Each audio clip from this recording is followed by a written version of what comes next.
Test 3, Section 4. You will hear Rebecca Bramwell, an artist and illustrator, giving advice on how to get your first job or commission as an artist. First, you have some time to look at questions 31 to 35.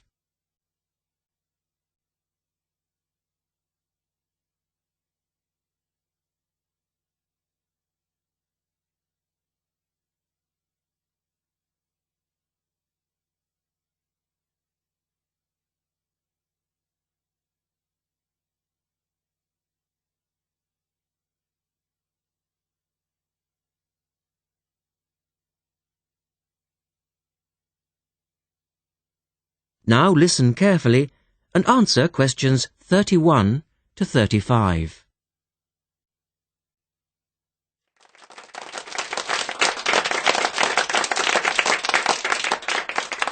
I'd like to introduce Rebecca Bramwell, an artist and illustrator who has come along today to talk to you all about getting your first job or commission as an artist.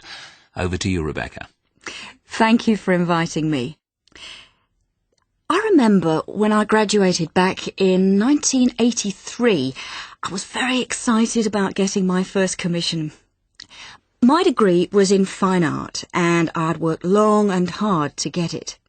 I was an enthusiastic student, and I never found it difficult to find the incentive to paint. I think as a student you're pushed along by fellow students and tutors, and the driving force is there. However, when you leave college, you find yourself saying things like, I'll have one more cup of coffee and then I'll sit down to work. I hate to admit it, but I say it myself. Suddenly, it isn't finding the inspiration or getting the right paper that's a problem. It's you. In my view, there are a number of reasons why this happens. It's a real challenge making a decent living as a new artist. You have to find a market for your work. Often you work freelance and need to take samples or portfolios of your work from place to place. These experiences are common to a lot of professional people.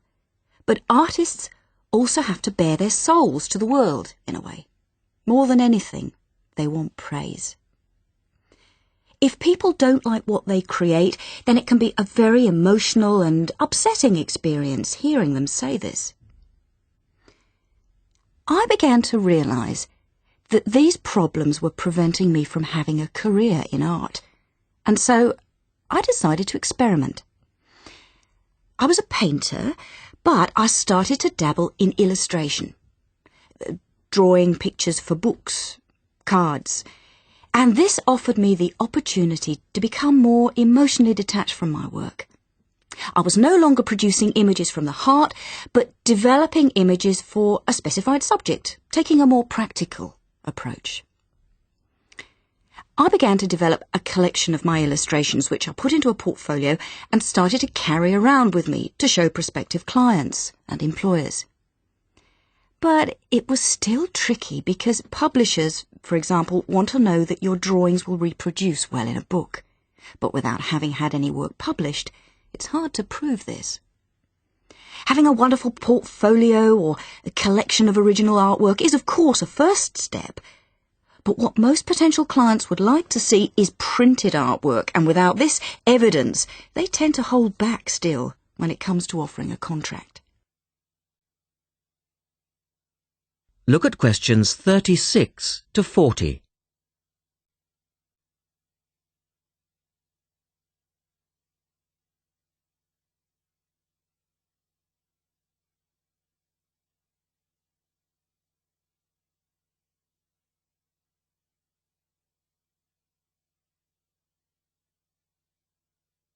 Now answer questions 36 to 40. Well, I overcame this problem in two ways. And I suppose this is my advice to you on preparing your portfolio of your best work. The first way was by submitting my work for a competition. And the one I chose was for a horoscope design and was sponsored by a top women's magazine. There are a few of these competitions each year, and they offer new illustrators an opportunity to showcase their work. The other approach I took was to design and print some mock-up pages of a book. In other words, I placed some of my illustrations next to some text in order to demonstrate how my work would look when it was printed. Perhaps I was lucky in that I had taken a degree that provided me with all-round creative skills so that I could vary my style and wasn't limited to a certain technique. Now, I think that is important. The art world and many other creative fields do try to pigeonhole people into snug boxes with an accompanying label. Now, I think you should try to resist this if you feel it happening to you. If you don't, you'll find it difficult to have new work accepted if you try to develop your style at a later stage in your career. Nevertheless, when you start out, and particularly when you're going for an interview, it's important not to confuse people by having a lot of different examples in your portfolio. One remedy for this is to separate your work into distinct categories. In my case, I did this by dividing my design-inspired illustrations from my paintings. It's then easier to analyse the market suited to each portfolio, such as magazines, book jackets, CD covers, etc.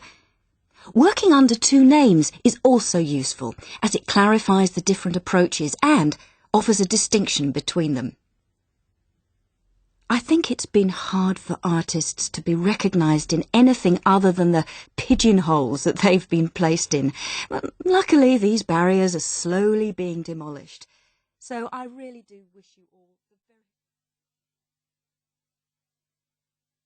That is the end of section 4. You now have half a minute to check your answers.